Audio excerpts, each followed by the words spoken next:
अरे मुझको तकदीर तैबा अगर ले गई। वाह वाह वाह, क्या कहने, माशाअल्लाह। थोड़ा सा इको बढ़ा भैया, इसमें इको दे। मुझको तकदीर तैबा अगर ले गई, ये न पूछो वहां से मैं क्या लाऊंगा।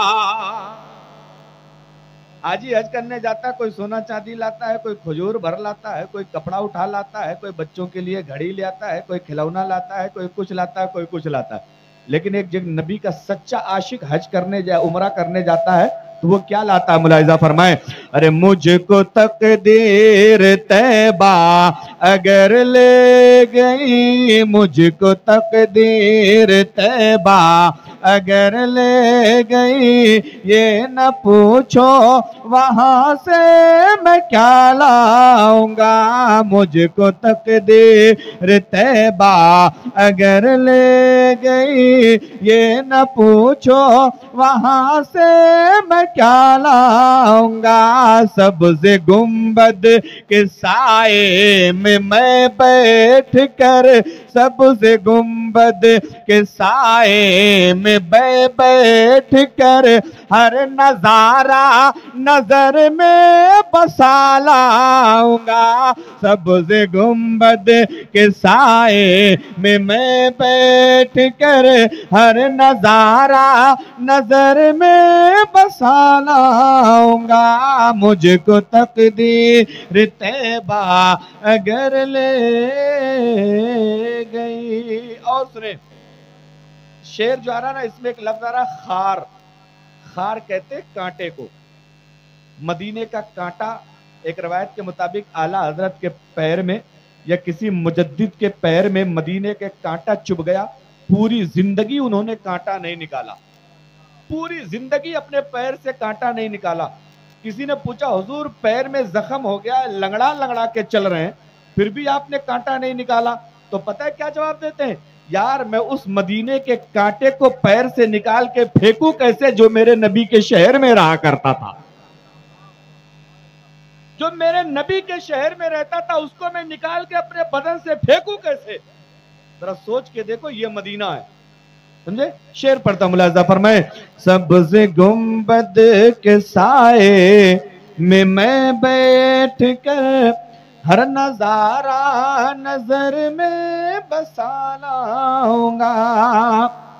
खार ले आऊंगा पैरहन के लिए, खाक ले आऊंगा पैरहन के लिए, बाग तैबा में अपने कफन के लिए, बाग तैबा में अपने कफन के लिए। सबसे गुंबद के साए में मैं बैठ कर, सबसे गुंबद के साए में मैं बैठ कर, उनका हर एक नक्शा उठा लाऊंगा। सबसे गुंबद के साए में मैं बैठ कर, उनका हर एक नक्शा उठा लाऊंगा। मुझको तकदीर तैबा अगर ले गई। और सुने, एक शेर अकीदत का शेर है और बहुत काम का शेर पढ़ा। मैं देखे बहुत लंबी नाते पाक नहीं पढ़ता, नबी की नाते मैं इसलिए पढ़ता हूँ कि अल्लाह की कसम इन्हीं नबी की नातों ने मुझे मदीना शरीफ पहुंचाया था। नबी की नात की बरकत है, वरना मुझ जैसा कमीना बंदा और नबी का वो मुकद्दस रोजा। लेकिन एक ईमान था जिसे चाहा दर पे बुला लिया, जिसे चाहा अपना बना लिया। ये बड़े करम के हैं फैसले, ये बड़े नसीब की बात है। कमालुद्दीन भाई, मैं जब वहां खड़ा हुआ ना तो गिलाफे काबा शरीफ पे जो कपड़ा लगा रहता है जिसको गिलाफ कहते हैं, उसको जब मैं पकड़ा ना तो मैं अपने बदन में चुटकी काट के देख रहा था, यार मैं सच में यही खड़ा हूं या मैं कहीं ख्वाब ओब देख रहा हूं। अभी 5 घंटा पहले मैं इंडिया में था और 5 घंटे के बाद मैं हूं और खुदा का सबसे पहला घर काबा है। तो यार ये करम, बहुत बड़े करम की बात है कि जिसको अल्लाह अपने घर पे बुला ले। अभी मैं यही बताने वाला हूं कि हज करता कौन है, नबी के रोजे पे जाता कौन है। लेकिन एक शेर पेश करता हूं, मुलाहिजा फरमाए, जरा जोर से कह दें सुभान अल्लाह। सुभान अल्लाह, सुभान अल्लाह। सब्ज़ गुंबद के साए में मैं बैठ कर, और सुने, जो नबी को कहे अपने जैसा बशर, वो तो इब्लीस शैतान का है पिसर, वो तो इब्लीस शैतान का है पिसर। दोस्तों उसका सर फोड़ने के लिए, दोस्तों उसका सर फोड़ने के लिए मैं बरेली से पत्थर उठा लाऊंगा। दोस्तों उसका सर फोड़ने के लिए मैं बरेली से पत्थर उठा लाऊंगा। मुझको तकदीर तैबा अगर ले गई, ये न पूछो वहां से मैं क्या लाऊंगा। सामने सब्ज़ गुंबद के मैं बैठ कर हर नजारा नजर में बसा लाऊंगा। दुरूद पाक पढ़ लीजिए, अल्लाहुम्मा सल्ली अला सैयदना मौलाना मोहम्मद बारिक वसल्लम सलातम व सलामन दाइमन अलैका या रसूलल्लाह। अब दोस्तों थोड़ी सी तवज्जो करना, मैंने एक हदीस पढ़ी है, अल्लाह ताला कुरान पाक में अल्लाह के प्यारे नबी हदीस पाक में इरशाद फरमाते हैं, मन हज्जा वलम यरफुस वलम यफसुक रजआ कमा वलदतहु उम्मु। जिस किसी ने हज किया और हज से वापस आया तो अपने आप को गुनाहों से बचा के रखा,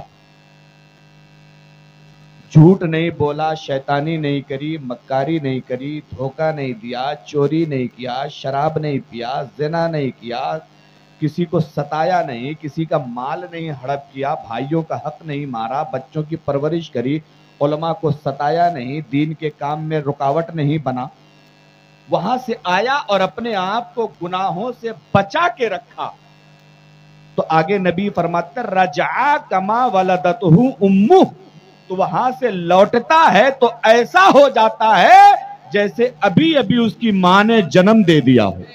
सुभान अल्लाह, सुभान अल्लाह, बेशक हक है। अभी अभी उसकी मां ने उसको जन्म दिया हो।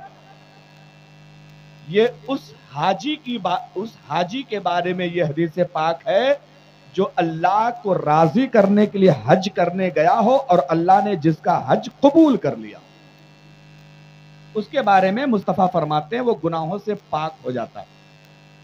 आजकल हमारे समाज में एक अफवाह चल रही है ना, अय्यारी, मक्कारी, गद्दारी, रियाकारी, झूठ, फराड, चुगली, शराब, बियर, ये वो तमाम जहान के गुनाह कर डालो और जब कब्र में पैर लटक जाए, हाथ हिलना शुरू हो जाए, गर्दन हिलनी शुरू हो जाए, अब चलो हज कराओ, आदमी समझता अब तो चलो सब माफ कराएं, जितना होना था हो गया। ये भूल जाओ, ये दिमाग से ये बात निकाल दो, इतना कूटे जाओगे कब्र में कि दिमाग हरा हो जाएगा। किसने कह दिया कि सब माफ हो जाएगा? हज करने से वो गुनाह माफ होते हैं जो छोटे छोटे होते हैं, और हज करने से वो गुनाह माफ होते हैं जिनका ताल्लुक अल्लाह से होता है।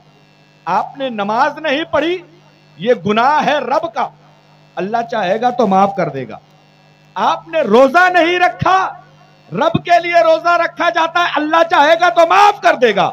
लेकिन आपने किसी का 1 रुपया मार लिया ना, तो एक हज नहीं 1000 हज कर डालो, जब तक वो बंदा माफ नहीं करेगा तब तक अल्लाह भी माफ। ये बात दिमाग से उतार दीजिए कि चाहे जितना डकैती डाल दो, चलो हज कराओ, एक नहीं तुम 70 हज कराओ, होने वाला कुछ नहीं। जब तक बंदा माफ नहीं करेगा तब तक अल्लाह माफ। 1 रुपया अगर आपने लिया है ना, तो 1 रुपया भी जब तक बंदा माफ नहीं करेगा तब तक अल्लाह भी माफ नहीं फरमा। इसलिए ये बात दिमाग से निकाल दी कि हज कराओ बस सब माफ हो जाता, नहीं, ऐसा हरगिज नहीं है। अब सुने,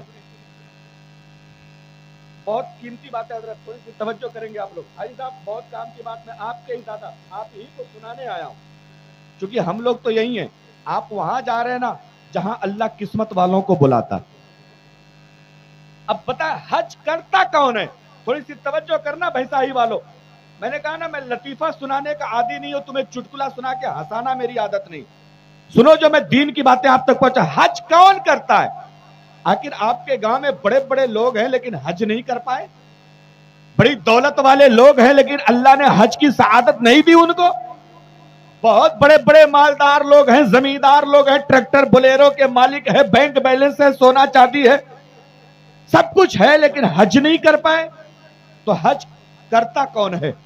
हाजी दुनिया में बनता कौन है? आपके गांव में अगर 1000 लोग रहते हैं, हर आदमी तो हाजी नहीं है, फिर हज करता कौन है? सुने, जब अल्लाह ताला ने हजरत इब्राहिम अलैहिस्सलाम को हुक्म दिया कि इब्राहिम मेरा घर काबा बनाओ, काबे को तामीर करो, हजरत इब्राहिम जब काबा बनाने लगे ना तो उनको मदद की जरूरत पड़ी। उन्होंने अपने बेटे इस्माइल को मदद के लिए बुला लिया। हजरत इस्माइल हजरत इब्राहिम की मदद कर रहे हैं, कभी मिट्टी पकड़ा रहे हैं, कभी ईंटें पकड़ा रहे हैं, कभी पत्थर पकड़ा रहे हैं। अब जब काबे की दीवारें थोड़ी सी ऊपर हो गई, आप और हम भी जानते हैं जब दीवार ऊपर चली जाती है तो फिर पाड़ बांधा जाता है, बांधा जाता नहीं, लकड़ी लगा के, ईंटें लगा के, पटरा लगा के, बल्ली लगा के मिस्त्री को ऊपर खड़े होने के लिए चाल बनाई जाती। अब जब काबे की दीवार ऊपर चली गई, हजरत इब्राहिम का हाथ वहां तक नहीं पहुंच पा रहा है, तो हजरत इब्राहिम ने फरमाया इस्माइल एक पत्थर उठा लाओ। हजरत इस्माइल एक पत्थर लेके गए, हजरत इब्राहिम उस पत्थर पे खड़े हो गए, पत्थर पे खड़े हो गए। अब सुनो उस पत्थर का कमाल, एक नबी ने अपना कदम पत्थर पे रखा तो पत्थर पिघल गया और हजरत इब्राहिम के कदमों का निशान पत्थर में बन गया, और ये पत्थर में निशान बना। अल्लाह कुरान में फरमाता है वत्तखज़ू मिन मकाम इब्राहिम मुसल्ला। ऐ हाजियों, जब हज करने जाओ तो जिस पत्थर पे इब्राहिम के कदम का निशान बना है वहां तुम 2 रकात नमाज पढ़ लो। वहां 2 रकात नमाज पढ़ना ऐसा है जैसा खाने काबा के अंदर नमाज पढ़ने का सवाब है, उतना मकाम इब्राहिम के पास नमाज पढ़ने का सवाब अल्लाह ताला। अब सुने, पत्थर तो पत्थर, लेकिन पत्थर का कमाल देखे एक नबी का कदम बना ना, जहां हजरत इब्राहिम को ऊपर काम करने की जरूरत पड़ती तो पत्थर ऊपर चला जाता, काम नीचे करने की जरूरत पड़ती तो पत्थर नीचे आ जाता। यार अल्लाह की कसम, जब इब्राहिम जैसा पैगंबर अगर पत्थर पे कदम रख दे तो पत्थर को अल्लाह जानदार बना देता है, तो फिर मेरे मुस्तफा की उंगलियों का कमाल देखो कि पत्थरों से अल्लाह कलमा पढ़वा देता है, पत्थरों से अल्लाह कलमा पढ़वा देता है। नारे रिसालत, जश्न ईद मिलादुन नबी, जियारत हरमैन शरीफैन, मुफ्ती शबीउल हसन साहब किबला, नारे तकबीर, नारे रिसालत, माशाअल्लाह, सुभान अल्लाह, सुभान अल्लाह। काबा बन के तैयार हो गया। हजरत इब्राहिम ने रब की बारगाह में कहा मेरे मौला काबा तैयार है, अब क्या करना है?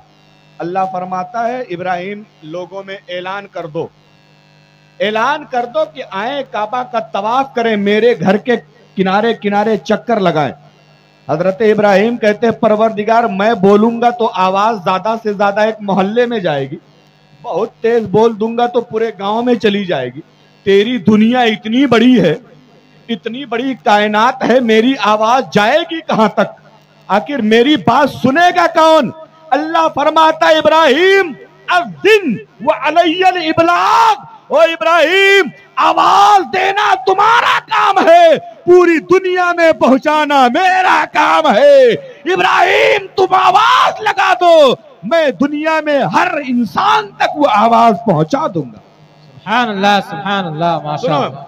हजरत इब्राहिम ने आवाज लगाई, फअजाबा मन अजाबा मन फी अस्लाबिर रिजाली व अरहामिन निसाई इला यौमिल क़यामा।